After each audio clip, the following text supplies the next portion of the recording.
Students welcome back to my channel. हम exercise 1.5 कर रहे थे। एक्सरसाइज 1.5 के फोर्थ क्वेश्चन का फर्स्ट पार्ट हम कर चुके थे। अब हमारे पास फोर्थ क्वेश्चन का सेकंड पार्ट पेंडिंग था। b इंटू बी इनवर्स, ये हमने इनवर्स फाइंड किया था इसलिए हमें पता है ये b इनवर्स है। b into B inverse is equal to I matrix किसे रिप्रेजेंट करता है? आइडेंटिटी मैट्रिक्स को जब डेफिनेशंस की थी उसमें भी आया था और लास्ट टाइम जो हमारे लेक्चर में क्वेश्चंस थे उसमें भी हमने देखा था आई रिप्रेजेंट करता है आइडेंटिटी मैट्रिक्स को और ये इसके इक्वल आए एंड इसका सॉल्यूशन भी आइडेंटिटी मैट्रिक्स के इक्वल आना चाहिए। हम पहले फर्स्ट साइड लेते हैं। First side is b into B inverse. अब b मल्टीप्लाई हो रहा है b इनवर्स के साथ, तो इसका मतलब है पहले हमें b इनवर्स लेना पड़ेगा फिर ही b के साथ मल्टीप्लिकेशन पॉसिबल होगी। b इनवर्स किसी भी चीज का इनवर्स, किसी भी मैट्रिक्स का इनवर्स कैसे होता है? b का इनवर्स क्या हो जाएगा? Adjoint of b by determinant of b। सबसे पहले हम determinant of b find out करते हैं। मैं आपको रिपीट करती चलो अगर किसी ने लास्ट लेक्चर नहीं लिया। सबसे पहले डिटरमिनेंट फाइंड करते हैं। अगर डिटरमिनेंट का आंसर 0 आ जाए तो फिर हमारा solution set possible question possible ही नहीं है सॉल्व होना। इसीलिए सबसे पहले डिटरमिनेंट ऑफ b फाइंड करते हैं। ये नॉन सिंगुलर होना चाहिए, इसका आंसर सिंगुलर नहीं होना चाहिए, 0 नहीं होना चाहिए। ये हमारे पास b का मैट्रिक्स है 3 2 -1 एंड -2। जैसा कि हमारे पास फॉर्मूला है डायगोनल एंट्रीज आपस में मल्टीप्लाई होती है। 3 इंटू -2 इज -6 माइनस फॉर्मूले का, उसके बाद माइनस वैल्यू थी इस वजह से मैंने ब्रैकेट में रख लिए। 2 into -1 is -2 minus minus plus -6 plus 2 is -4। Determinant of b हमारे पास क्या आ गया? -4। अब हम एडजॉइंट ऑफ b निकालेंगे। b का मैट्रिक्स है अगर हमारे पास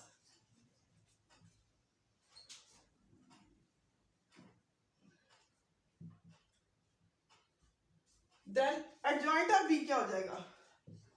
एडजॉइंट ऑफ b हमारे पास क्या हो जाएगा जी? हमने मेन डायगोनल की जो एंट्रीज होती है इनकी जगह चेंज करनी होती है। -2 इधर आ गया, 3 इधर आ गया। This is -1। इन दोनों एंट्रीज के अदर देन डायगोनल एंट्रीज के साइन चेंज होते हैं। -1 किस में चेंज हो जाएगा? +1 में एंड +2 इज -2। ये आ गया हमारे पास एडजॉइंट ऑफ b।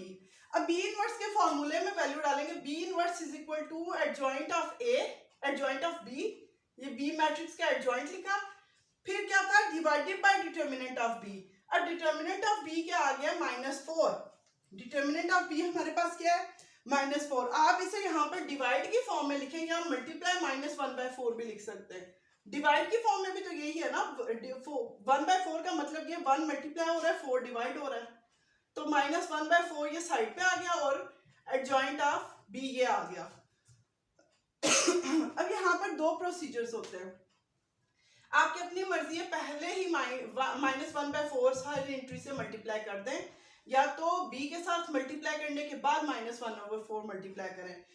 अब हम पहले b से मल्टीप्लाई कर लेते हैं, जो भी एडजॉइंट आता है उसे। वो इस वजह से अक्सर जब -1/4 से मल्टीप्लाई करते हैं हमारे पास यहाँ पर फ्रैक्शन वाली वैल्यूज आ जाती हैं। जब फ्रैक्शन वाली वैल्यूज आगे b के साथ मल्टीप्लाई होती हैं तो हमारा सोल्यूशन डिफिकल्ट हो जाता है। इस वजह से हम लोग क्या करते हैं, डिटरमिनेंट को ऐसे साइड पे रख के पहले b का मैट्रिक्स है, पहले b मैट्रिक्स लिखा, फिर b इनवर्स का मैट्रिक्स है वो लिखा और इन दोनों को आपस में मल्टीप्लाई कर देंगे। 3 into -2 is -6 -1 into -2 is +2 minus minus plus हो जाएगा। 2 into -2 is -4 -2 into -2 is minus minus plus 2 into 2 4। 3 into 1 is 3 -1 into 3 is -3। 2 into 1 is 2 and -2 into 3 is -6। ये हमारे पास ये टर्म्स आ गया। अब इन्हें ऐड और सब्ट्रैक्ट हो रही है। -6 plus 2 is -4 -4 plus 4 is 0 +3 -3 0 2 and -6 is -4। अब ये हमारे पास जो मैट्रिक्स आ गया इसके साथ डिटरमिनेंट ऑफ b जो हमारे पास आया था वो अब मल्टीप्लाई करेंगे। -4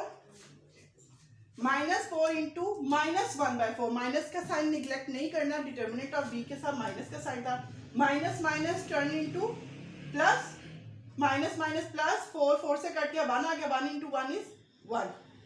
0 जिससे भी मल्टीप्लाई होगा हमारा रिजल्टेंट 0 आएगा। ये भी 0 होगी टर्म, ये भी 0 होगी। अब ये भी 4 वन जा 1 इंटू 1 इज 1 माइनस माइनस जी, ये तमाम 1 इंटू 1 इज 1। ये जो हमारे पास मैट्रिक्स बन गया, ये आइडेंटिटी मैट्रिक्स हमें कैसे पता चला? क्योंकि ये एक स्क्वायर मैट्रिक्स है और इसकी मेन डायगोनल पे जो एंट्रीज है वो 1 है।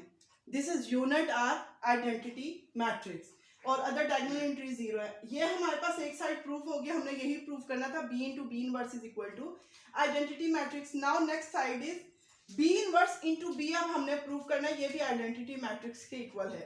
अब बी इनवर्स आपने अगेन नहीं लेना, बी इनवर्स हमारे पास ये देखें, ये लिया हुआ है determinant of B into B, adjoint of B, ये हमारे पास बी इनवर्स आ गया। अब हमने करना क्या, बी इनवर्स की वैल्यूज जिस तरह यहाँ पर हमारे पास बी पहले था, हमने पहले बी का मैट्रिक्स रखा, फिर उसका एडजॉइंट ऑफ बी यानी कि इनवर्स का जो पार्ट है वो रखा। लेकिन अब यहाँ पर हमने क्या करना, पहले बी इनवर्स ये पूरा मैट्रिक्स पहले लिख के -1/4 इंटू एडजॉइंट ऑफ बी का मैट्रिक्स लिख के उसके बाद हमने बी का मैट्रिक्स लिखना है और पहले दोनों मैट्रिसेस आपस में मल्टीप्लाई होंगे और फिर -1/4 से मल्टीप्लाई यानी कि 4 से डिवाइड होंगे और हमने उसे भी प्रूव करना है कि आइडेंटिटी मैट्रिक्स के इक्वल है। आई होप सो आपको इन क्वेश्चंस में कोई इशू नहीं रहेगा। अब नेक्स्ट क्वेश्चन पर चलते हैं हम जी students. Next question is determine whether the following matrices are multiplicative inverse of each other. जो गिवन मैट्रिसेस हैं, दो मैट्रिसेस का पेयर है हर क्वेश्चन में, ये आपने बताना है मल्टीप्लिकेटिव इनवर्स हैं एक दूसरे का कि नहीं है। अब मल्टीप्लिकेटिव इनवर्स आ गया, हम लोगों ने एडिटिव इनवर्स भी पढ़ा था। अब आप लोगों के लिए असेसमेंट ये है कि अगर आप लोग पीछे नोट्स देखे बगैर या वीडियो देखे बगैर अगर आप बता सकें कि एडिटिव इनवर्स क्या होता है, इसका मतलब है कि आपकी अच्छी प्रिपरेशन चल रही है। अगर आपको फिर एडिटिव इनवर्स के बारे में सोचना पड़े, पीछे नोट्स अपने खोलने पड़े या वीडियो सर्च करनी पड़े, इसका मतलब है कि अभी भी आप सीरियसली अपनी स्टडीज को लेके नहीं चल रहे, अच्छे से प्रिपरेशंस नहीं कर रहे। अब आप लोगों ने आंसर देना है, मुझे बताना है एडिटिव इनवर्स क्या होता है। मल्टीप्लिकेटिव इनवर्स पे आते हैं। मल्टीप्लिकेटिव इनवर्स मैट्रिसेस आपस में एक दूसरे का मल्टीप्लिकेटिव इनवर्स है, ये कैसे पता चलेगा? मल्टीप्लिकेटिव इनवर्स का मतलब है कि कोई भी, जिस तरह 4 एक नंबर्स की एग्जांपल है कि 4 एक नंबर है, इसके साथ क्या चीज मल्टीप्लाई होगी कि रिटर्न में हमारे पास आंसर हमारे पास क्या बने, 1। हमें आंसर में 1 चाहिए। अब इसका मतलब है 4 के साथ हमें मल्टीप्लाई करना होगा 1/4, रिजल्ट इज 1। अब ये हमें कैसे पता चलेगा ये मैट्रिसेस एक दूसरे के मल्टीप्लिकेटिव इनवर्स हैं कि नहीं है? अगर इन दोनों मैट्रिसेस की मल्टीप्लिकेशन करें और हमारे पास रिजल्ट में आइडेंटिटी मैट्रिक्स आ जाए, आइडेंटिटी या यूनिट मैट्रिक्स आ जाए, so these are multiplicative inverse of each other. हम मल्टीप्लाई इन दोनों मैट्रिसेस को करते हैं, 3 4 5 7, second matrix is 7 -4 -5 and 3। This will becomes 3 into 7 is 21 minus 20. 4 into 7 is 28 minus 7 into 4 28. 3 into -5 is -15 plus 15 minus 20 plus 21। जब ये रिजल्टेंट आ गया, ये हमारे पास आया 1 0 0 and 1। So this is identity matrix. हमें पता है ये मैट्रिक्स आइडेंटिटी मैट्रिक्स है। इसका मतलब है ये दोनों मैट्रिसेस आपस में एक दूसरे के मल्टीप्लिकेटिव इनवर्स हैं। अब इसमें आप लोगों ने क्वेश्चन 2 क्वेश्चन से सेकंड क्वेश्चन आप खुद अटेम्प्ट कर लें। बस दोनों जो मैट्रिसेस गिवन है उन्हें आपस में मल्टीप्लाई करना। अगर वो आइडेंटिटी मैट्रिक्स है तो इसका मतलब है ये दोनों मैट्रिसेस क्या है, एक दूसरे का मल्टीप्लिकेटिव इनवर्स। क्वेश्चन नंबर 6 पे आ जाए स्टूडेंट। क्वेश्चन नंबर 6 में कोई भी इशू नहीं है, आप लोगों ने खुद करना है। क्वेश्चन नंबर 6 आप लोगों ने खुद अटेम्प्ट करना है। This is question number 6। Question number 6 is A B का whole inverse is equal to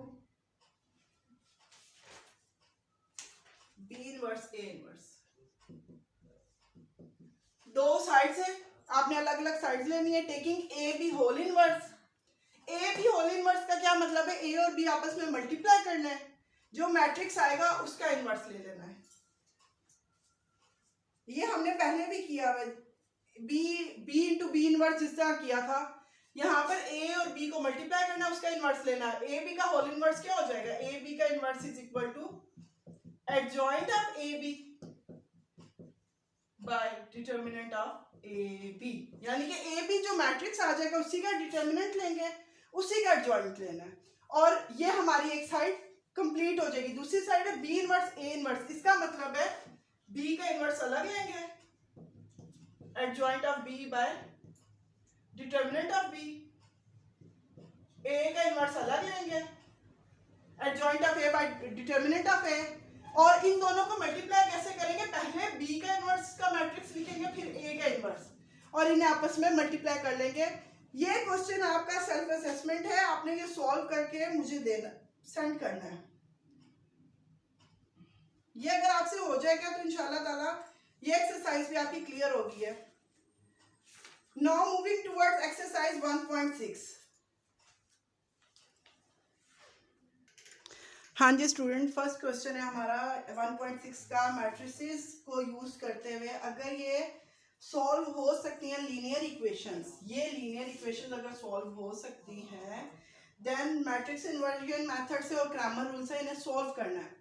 सबसे पहली बात तो इसमें ये लीनियर इक्वेशंस का क्या मतलब है, लीनियर इक्वेशंस का मतलब है वो हमारे पास इक्वेशन जिसमें variable involve, variable means unknowns, x और वाई वेरिएबल है, 4 कांस्टेंट है, 2 and this 2 is coefficient. Variable involve जो है उनकी मैक्सिमम पावर 1 हो, इसमें x के ऊपर कोई पावर नहीं है, इसका मतलब इसकी भी पावर 1 है, इसकी भी 1 है, इसकी भी 1 है, इसकी भी 1 है, तो जितने भी वेरिएबल्स इन्वॉल्व हैं इनकी मैक्सिमम पावर 1 है, so these are linear equation. ठीक है, लीनियर इक्वेशन है ये हमारी। सेकेंड चीज इज इफ पॉसिबल, उन्होंने कह दिया इफ पॉसिबल का, मैं आपको क्वेश्चंस करवाती हूँ तब मैं आपको बताती हूँ पॉसिबल का क्या मतलब है। सबसे पहले तो हमने इसमें से मैट्रिसेस विड्रॉ करने हैं।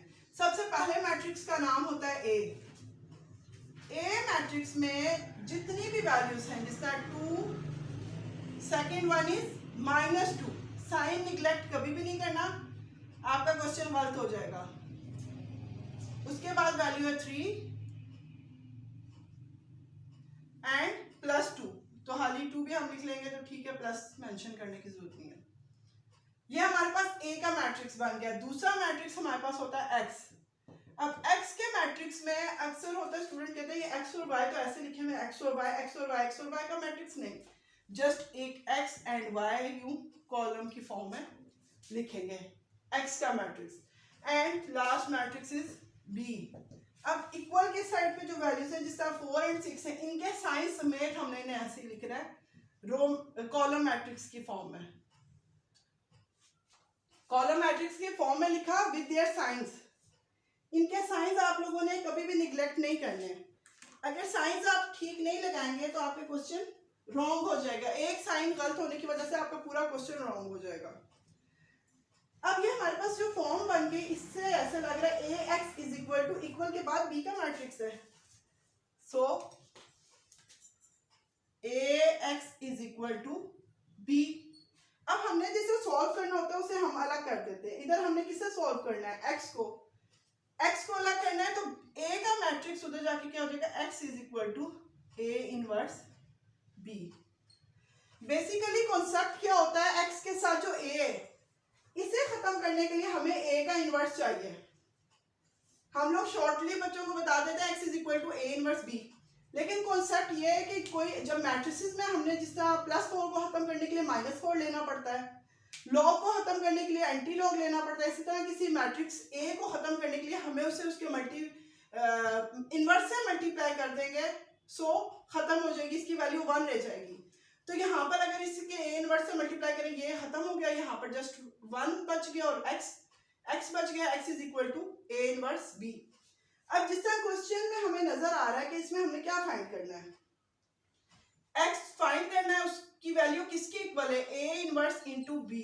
अब सबसे पहले हमें फाइंड करना पड़ेगा ए इनवर्स। ए इनवर्स अब किसके इक्वल होता है? हमें पता है A inverse is equal to adjoint of A by determinant of A। अब क्वेश्चन में लिखा हुआ था इफ पॉसिबल, कि अगर पॉसिबल है। अब पॉसिबल होने का मतलब ये है कि हमने सबसे पहले डिटर्मिनेंट ऑफ A फाइंड करना है। अगर डिटर्मिनेंट ऑफ A आंसर 0 के इक्वल आ गया, so solution set is not possible. Solution set is A का सेट मैट्रिक्स लिखेंगे 0 3 -2 एंड 2। अब A का डिटर्मिनेंट हमने लेना है, वो हमने देखना है 0 के इक्वल है या नॉन जीरो है। Determinant of A is equal to 4 minus into minus 6, 3 into 2 is 6, minus का साइन इसके साथ है। Determinant of A is equal to 4 plus 6। Determinant of A is equal to 10। हमारे पास डिटर्मिनेंट ऑफ A किसके equal आ गया? 10 के। इसका मतलब है सॉल्यूशन सेट पॉसिबल है। और ये हम मेथड अभी कौन सा कर रहे हैं? Matrix inversion method. Second method is Cramer rule. पहले हम ये मेथड कंप्लीट करते हैं, साथ ही हम आज क्रैमर रूल भी करेंगे। हमारे पास डिटर्मिनेंट ऑफ A आ गया 10 के इक्वल। अब हमने क्या फाइंड करना है A इनवर्स के लिए? Adjoint of A। A का एडजॉइंट क्या हो जाएगा? 2 2। इन दोनों मेन डायगोनल की जगह चेंज होगी और इन दोनों के साइन 2 एंड -3। ये हमारा क्या हो गया? एडजॉइंट ऑफ A भी हमारे पास आ गया। अब हमारे पास कंडीशन क्या है? x की वैल्यू किसके इक्वल है? x is equal to A inverse into B। अब इसमें इसकी वैल्यू पुट करेंगे। A इनवर्स किसके इक्वल आ गया जी? A inverse is equal to adjoint of A by determinant of A।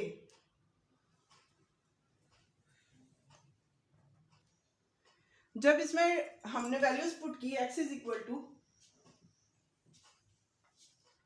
A inverse B, हमारे पास आ गया रिजल्ट। A इनवर्स की वैल्यूज 1/10।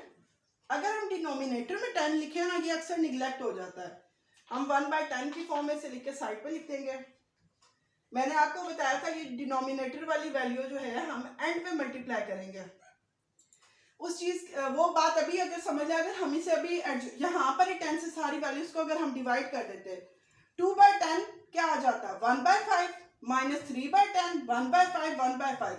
अब वो जो 1/5 आता, आगे B वाला मैट्रिक्स है हमारे पास 4 एंड 6, इसके साथ मल्टीप्लाई होना मुश्किल होता था। जब मल्टीप्लाई भी होता तो हमारे पास फ्रैक्शंस में वैल्यू आती तो उनका एलसीएम लेके सॉल्व करते। इसलिए इजी वे यही है कि हम जो डिटर्मिनेंट है उसे साइड पे रख लें और बाकी सारी वैल्यूज। अब ये मल्टीप्लाई करें, 2 into 4 is 8 plus 2 into 6 is 12, -3 into 4 is -12 plus 12। ये हमारे पास बन गया जी x is equal to 1/10 into 20 by plus 12 -12 हमारे पास क्या हो जाएगा? 0।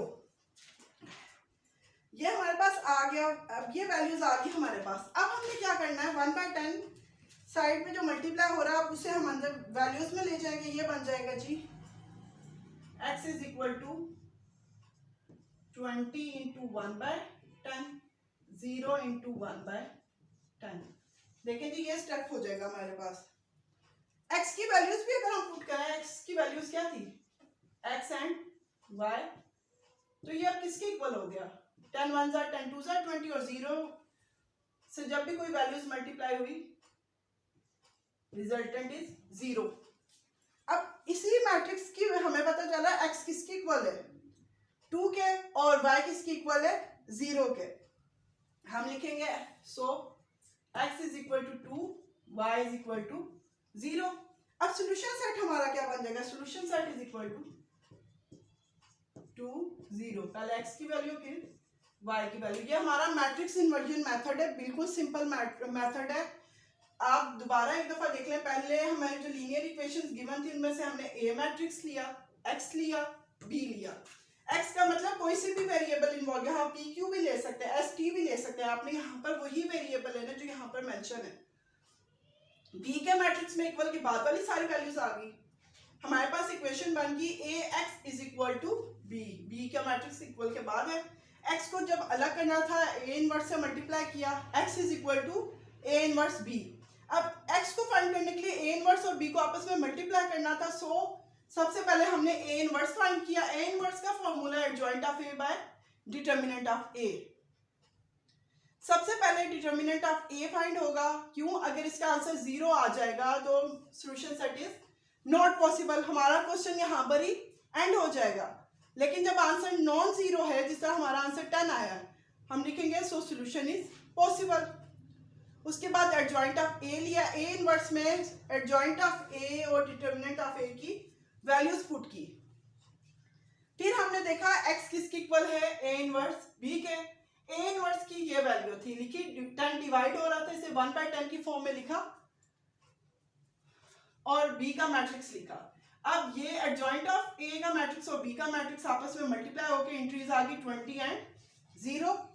अब 1/10 के जो बाहर था 1/10 अंदर तमाम एंट्रीज से मल्टीप्लाई हो जाएगा। 20 इंटू 1/10, 0 इंटू 1/10, 0 से जो भी वैल्यू मल्टीप्लाई होगी आंसर 0 आ जाएगा।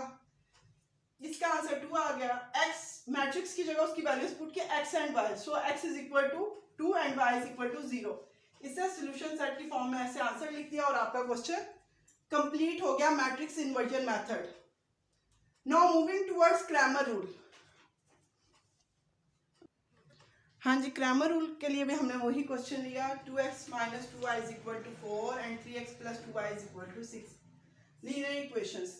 जिस तरह हमने पिछले क्वेश्चन में A matrix x and b बनाया, सिंपल a क्या था, x और y के कोफिशिएंट्स, वो मैट्रिक्स बन गया। x मैट्रिक्स मीन जितने वेरिएबल इन्वॉल्व है x और y, वो बन गया। b का मैट्रिक्स बन गया। क्रैमर रूल बहुत इजी है, शॉर्ट सा है, लेकिन सबसे पहले अगर हम इसकी डिटेल में जाएं, सबसे पहले हम इसमें डिटर्मिनेंट ऑफ ए फाइंड कर लेंगे।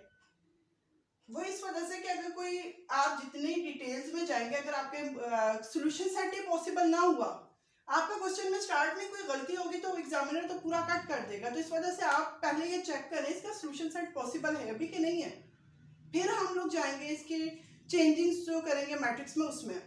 सबसे पहले हमने डिटर्मिनेंट ऑफ ए मैट्रिक्स है, इसका डिटर्मिनेंट लिया जिस तरह लास्ट क्वेश्चन में लिया था, 2 इंटू 2 इज 4 माइनस फॉर्मूले का 3 माइनस 2 इंटू 3 इज -6 और माइनस फॉर्मूले का माइनस माइनस प्लस 6 बन जाएगा।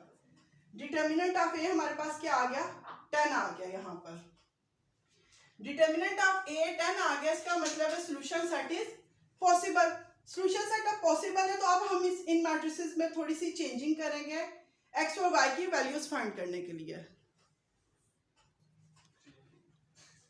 जी स्टूडेंट्स, अब जब क्रैमर रूल स्टार्ट हुआ है तो क्रैमर रूल में थोड़ी सी चेंजिंग्स आएंगी। जब हम क्रैमर रूल करते हैं ना, उसमें एक्स और वाई की वैल्यूज फाइंड करना बहुत इजी है। उसके लिए हमें एक मैट्रिक्स चाहिए होता है, ए एक्स और एक ए वाई। ए एक्स का क्या मतलब है, इसका मतलब है जो हमारे पास ए का मैट्रिक्स है जो हमने स्टार्ट में बनाया है, इसमें एक्स वाली जो वैल्यूज है उसे बी से रिप्लेस कर देना है, इस बी मैट्रिक्स से रिप्लेस करना है। अब बात ये एक्स की वैल्यूज ये हैं, ये कौन सी, क्वेश्चन देखें एक्स वाली वैल्यूज कौन सी हैं, 2 एंड 3। यहाँ पर इसका मतलब है 2 एंड 3 को किससे एक्सचेंज करना है, बी के मैट्रिक्स है। बी 2 और यानी कि ये जो फर्स्ट हमारा कॉलम है एक्स की वैल्यूज वाला, इसे हमने खत्म कर देना। ए एक्स कैसे बनता है, ए के मैट्रिक्स में से x निकाल कर, x की वैल्यूज हमने क्वेश्चन में देखा, x वाली वैल्यूज कौन सी, 2 एंड 3। यहाँ से 2 एंड 3 निकाल के इसकी जगह 4 एंड 6 पुट कर दिया एंड बाकी वैल्यूज ऐसी रहेगी y की -2 एंड 2। इसी तरह ए वाई कैसे फाइंड करेंगे, इसका मतलब है ए के मैट्रिक्स में से आप y की वैल्यूज, अब क्वेश्चन में देखें y की वैल्यूज कौन सी है, ये -2 एंड 2। इस मैट्रिक्स को में से ए में से y की वैल्यूज निकाल के उसकी जगह b की वैल्यूज पुट करनी है, तो ए वाई क्या बन जाएगा, 2 3 4 एंड 6। अब हमने इन दोनों के मैट्रिसेस के डिटर्मिनेंट लेने हैं। Determinant of A of X is equal to 4 6 -2 and 2। जब डिटर्मिनेंट लिया ये आंसर आ गया, 4 into 2 is 8 minus minus plus 12, ये आ गया 20। Determinant of A of X और determinant of A of Y find करेंगे। 2, 3, 4 एंड 6, ये बन जाएगा 12 minus 12 is equal to 0। A of x की वैल्यू भी आ गई डिटर्मिनेंट की और ए ऑफ वाई की वैल्यू भी आ गई। अब हम देखेंगे कि x की वैल्यू कैसे फाइंड करनी है एंड y की वैल्यू कैसे फाइंड करनी है। बहुत इजी फॉर्मूला है। अगर आप x की वैल्यूज फाइंड करना चाह रहे हैं तो x की वैल्यू के लिए आपने क्या करना है, determinant of a of x by determinant of a, determinant of a of x divided by x की value determinant of a of x by a, और y की वैल्यू कैसे निकलेगी, y is equal to determinant of a of y by determinant of a। अब बात ये अक्सर students सारा क्वेश्चन ठीक कर लेते हैं, या तो इसमें मिस्टेक कर देते हैं, बाकी आगे सब कुछ ठीक कर लेते हैं, या तो अगर मैट्रिसेस ठीक बना लें तो इस चीज में कंफ्यूजन हो जाती है उन्हें कि डिटर्मिनेंट ऑफ ए ऊपर आएगा या नीचे आएगा। अब अगर आपको ये भूल जाता है फॉर्मूला कि x is equal to determinant of a of x by a, आप लोग सिंपल a इनवर्स का फॉर्मूला तो सब बच्चों को आता है, वो नहीं भूलता। a इनवर्स किसके इक्वल होता है, adjoint of a by determinant of a। आप ऐसे याद रख लें कि डिटर्मिनेंट ऑफ a हमारे पास सिंपल इनवर्स पे भी डिनोमिनेटर में होता है, तो क्रैमर रूल में भी जब x या y जिसकी भी वैल्यू फाइंड करेंगे नीचे डिटर्मिनेंट ऑफ a ही होगा। जब x की फाइंड करें ऊपर determinant of a of x, और जब y की फाइंड करें determinant of a of y, और डिनोमिनेटर में हमारे पास क्या है, सिंपल इनवर्स में भी डिटर्मिनेंट ऑफ a है तो इसमें भी डिटर्मिनेंट ऑफ a, दोनों में डिनोमिनेटर में होगा। अब इनकी वैल्यूज पुट करते हैं। a ऑफ x की वैल्यू जी क्या आई है 20, डिटर्मिनेंट आया 10, x किसके इक्वल आ गया 2, और y किसके इक्वल आ जाएगा जी 0 by 10 is equal to 0। Solution set देखें, इसका भी क्या बना 2 एंड 0। एक ही क्वेश्चन को दोनों मेथड से सॉल्व करवाने का रीजन ये था कि मैं आपको बता सकूं कि दोनों मेथड से आपके आंसर सेम आते हैं। ऐसा नहीं है कि क्रैमर रूल से करेंगे आंसर डिफरेंट हो जाएगा, मैट्रिक्स इन्वर्जन मेथड से करेंगे तो आंसर डिफरेंट होगा। यही वाला क्वेश्चन है कि मैंने मैट्रिक्स इन्वर्जन मेथड से भी सॉल्व करवाया, उसमें भी x और y की वैल्यू 2 एंड 0 ही आई थी और इसमें भी 2 एंड 0 आई है। क्रैमर रूल की एक दफा रिव्यू देख लें। a, x और b का मैट्रिक्स जिस तरह सिंपल हमने बनाया था वैसे ही बनाया। सबसे पहले डिटर्मिनेंट ऑफ a फाइंड किया, क्योंकि अगर डिटर्मिनेंट ऑफ a का आंसर 0 आ जाएगा आगे सारे प्रोसीजर की जरूरत नहीं है, हम लिख देंगे solution set is not possible. Determinant of a non 0 आ गया, 10 आ गया, इसका मतलब है अभी हमने आगे सॉल्व करना है। क्रैमर रूल ने हमारे पास ये x और y फाइंड करने का फॉर्मूला, x का फॉर्मूला है determinant of a of x by determinant of a, y का फॉर्मूला है determinant of a of y divided by determinant of a। तो अब हमें इसका मतलब है determinant of a of x अगर हमने फाइंड करना है उसके लिए हमें ax का मैट्रिक्स बनाना पड़ेगा। ax और ay का मैट्रिक्स बनाने के लिए हमने क्या करना है, a मैट्रिक्स पे आना है। a मैट्रिक्स में x की वैल्यूज आपने क्वेश्चन में जाना है, जहां पर x की वैल्यूज है उन्हें रिप्लेस कर देना b के मैट्रिक्स से। a ऑफ x बन गया।